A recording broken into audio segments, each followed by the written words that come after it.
Bom, galera, a gente viu todos os efeitos no estudo das propriedades coligativas, né? A gente viu a tonoscopia, que era o abaixamento dessa pressão máxima de vapor. A gente viu a ebulioscopia, que estaria ligada ali à temperatura de ebulição. O próprio nome é autoexplicativo. E nesse caso, a gente estaria estudando o aumento dessa temperatura de ebulição.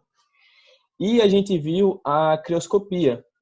Sempre que você vê a palavra crio, se relacione com algo frio, gelado. E nesse caso, a crioscopia estaria estudando o abaixamento da temperatura de fusão ou de solidificação da substância, do solvente ali.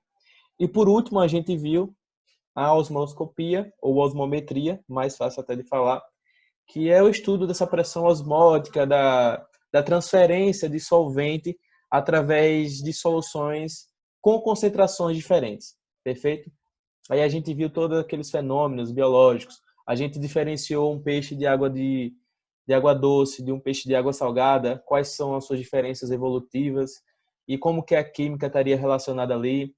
A gente viu também um pouco de como o fenômeno da osmose ocorre a nível biológico no nosso corpo, principalmente com as hemácias, né? É, quando elas estão em um meio, por exemplo, hipotônico, que elas começam a receber água do meio e elas podem se romper, adquirindo muita água. A gente também viu como a osmose está ligada à produção de glicose, à produção de seiva elaborada nos vegetais, certo? Através daquele fenômeno que a gente estudou da teoria de Dixon, né? Estaria relacionado também. A gente viu também um pouco da osmose nos processos de transformações de água salgada para água doce, certo? A gente viu isso num fenômeno que a gente conhecido como osmose reversa, certo? Porque a tendência natural seria a água passar de uma solução que está menos concentrada para uma solução mais concentrada. E você sabe que a água do mar ela é muito concentrada. Então, se eu tiver ali uma água do mar, certo? Em um lado do recipiente, aí você tem uma membrana semipermeável, e do outro lado do recipiente você tem água pura, por exemplo, a tendência natural é que a água pura passe para a água salgada. Só que com a osmose reversa, que é quando a gente aplica uma pressão sobre essa água pura, aplica uma pressão muito forte sobre essa água pura, acontece o contrário. Aí a água, o solvente, vai passar da água salgada, da água do mar, e vai para a água pura, certo? E isso explica como que certos países que não têm rio, muitos rios, que não têm muitas lagoas, que não têm grande disponibilidade de água doce, como é que eles obtêm ela? Um exemplo é Israel, certo? E aí a gente vai começar a fazer alguns exercícios agora para fixar melhor esses conceitos, tá? São importantíssimos. A gente falou também na última aula sobre algumas equações que tem na propriedade coligativa. E eu expliquei para vocês que não é de grande recorrência no Enem essas equações. A teoria é o que cai mais, então é o que eu vou trabalhar aqui com vocês, tá? Mas sintam-se à vontade se vocês estiverem se preparando para outros vestibulares, a não ser o Enem, para fazer exercícios com as equações em casa, tá? E eu estarei tirando dúvidas também no WhatsApp. Aí, vamos na primeira questãozinha agora. Uma questãozinha que tem um gráfico, certo? Ela fala assim: o gráfico abaixo mostra a variação de pressão de vapor de algumas substâncias, certo? Aí você tem aqui no eixo Y a pressão de vapor e no eixo das ordenadas a temperatura, certo? Em relação à temperatura no eixo das abscissas. Aí ele pergunta, qual entre essas substâncias é mais volátil? Tá? Então aqui a gente já recorda um conceitozinho, que é o conceito de volatilidade. O que seria volatilidade? Seria a facilidade, a capacidade da substância passar da fase líquida para a fase gasosa. Então, uma substância muito volátil é uma substância que tende a passar para a fase gasosa, para a fase de vapor, muito facilmente, certo? E do que isso vai depender? Fundamentalmente das suas interações intermoleculares. Os gases, por exemplo, que a gente vê aqui no ar, na atmosfera, têm interações intermoleculares muito fracas. Por isso que eles ficam, na maioria das vezes, nesse estado gasoso. Você não encontra, por exemplo, o CO2 ou o oxigênio no estado líquido, certo? Porque as interações intermoleculares entre eles é muito fraca, o que os torna muito voláteis. E aí a gente viu que a pressão máxima de vapor está diretamente relacionada com a volatilidade. Porque se a pressão máxima de vapor nos diz, se essa propriedade nos fala sobre a capacidade que um líquido tem em se transformar em vapor, seria essa pressão, e a volatilidade representa essa facilidade, a gente percebe que há uma relação de duas propriedades que são diretamente proporcionais. A pressão máxima de vapor e a volatilidade, certo? Se eu tenho uma substância muito volátil, essa substância tem uma pressão máxima de vapor alta, certo? É isso que ele pergunta aqui. Qual entre essas substâncias é a mais volátil? Ou eu poderia refazer essa pergunta da seguinte maneira: qual entre essas substâncias é a que tem maior pressão máxima de vapor? A gente viu também, para não perder o fio da meada aqui com a temperatura, que essa pressão máxima de vapor ela varia de acordo com a temperatura que eu estou. E e esse fenômeno aqui, ó, o aumento da temperatura representa o aumento da pressão máxima de vapor, acontece com todas as substâncias, tá? Se você tem uma partícula que está muito agitada, se você tem uma partícula que ganhou energia através desse aumento da temperatura, isso quer dizer que com a sua agitação, ela pode passar para o estado de gás mais facilmente. Então, é uma lei assim, universal. Aumenta a temperatura, aumenta a pressão de vapor. As partículas vão estar mais agitadas, elas vão conseguir passar para essa fase de vapor. E o que é que a gente precisa analisar aqui para dizer qual que é a mais volátil? Você tem que pegar aqui e analisar qual é a substância que está na mesma temperatura e vai ter o maior valor de pressão máxima de vapor aqui. Bem, se você analisar, por exemplo, aqui no gráfico, vou poder pegar qualquer temperatura, vou pegar de 20 graus. Aí você tem cada um aqui relacionado com o número da substância, o amarelo é o 5, o lilás é o 4 e assim vai.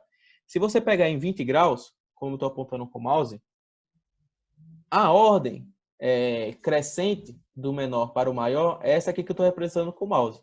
Então veja que o amarelo é o que vai ter a menor pressão máxima de vapor, é quase zero a 20 graus, certo? E o vermelho, que é o que eu estou apontando com o mouse agora, vai ter uma pressão máxima de vapor de mais ou menos 350 milímetros de mercúrio, certo? Então, qual que é a substância aqui que vai ter a maior volatilidade ou maior pressão máxima de vapor? É a substância 1, aquela que está representada pelas linhas vermelhas, certo? Alguma dúvida, pessoal? Sobre essa questão, tá ok, né?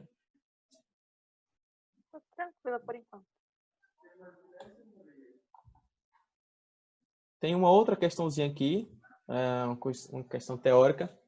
Ela fala assim: qual das opções abaixo contém a sequência correta de ordenação da pressão de vapor saturante das seguintes substâncias? Dióxido de carbono, CO2, bromo gasoso,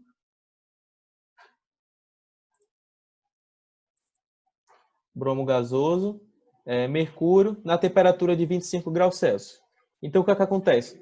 Todas essas substâncias estão na mesma temperatura, que é de 20 graus Celsius. E o que é que ele pede? Ele pede para relacionar qual a sequência do maior para o maior, ou seja, qual que vai ter a maior pressão máxima de vapor a essa temperatura, relacionando com cada uma das substâncias que ele citou aqui.